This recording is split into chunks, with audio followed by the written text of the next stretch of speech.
In this 3-minute game review, we're looking at ORX. So hit that subscribe button and let's get into it.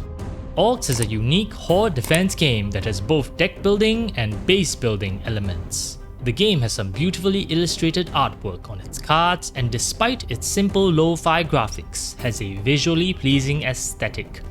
The game may not be voiced, nor does it have much in the way of sound effects, but an epic soundtrack more than makes up for it. There are two main gameplay loops in ORX. The first is deck building, where you accumulate more cards over the course of the game's campaign into an overall deck, where a default of 5 random cards are drawn into your hand. You must play these cards in order to draw new cards, or otherwise redraw your hand by spending precious initiative points, or speeding up the next wave of attackers. The only way to get more initiative points is to beat a new wave, so spend wisely. The second gameplay loop involves the placement of roads, economic buildings, and castles on a grid-based map.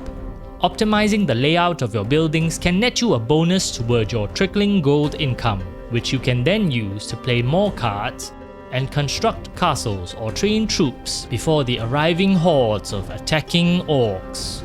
There are currently 2 available factions out of a planned total of 4, and so far both of the available factions play very differently with vastly different approaches that lean more toward either castle defense or troop strategies. ORX has some of the most unique gameplay mechanics when it comes to both the deck building and horde defense genres.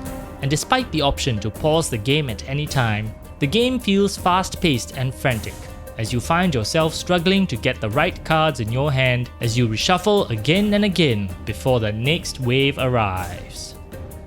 Each campaign has 3 acts, and on top from being substantially long and challenging, also rewards you with new cards and artifacts after every run, so the replayability is definitely there.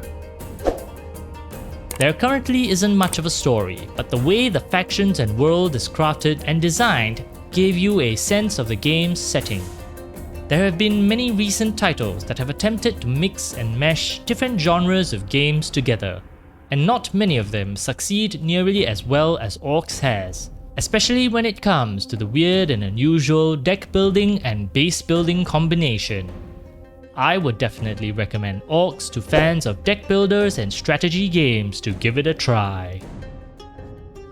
If you're craving for more deck building or strategy games, check out our other videos. Otherwise, like and subscribe for more 3-minute game reviews.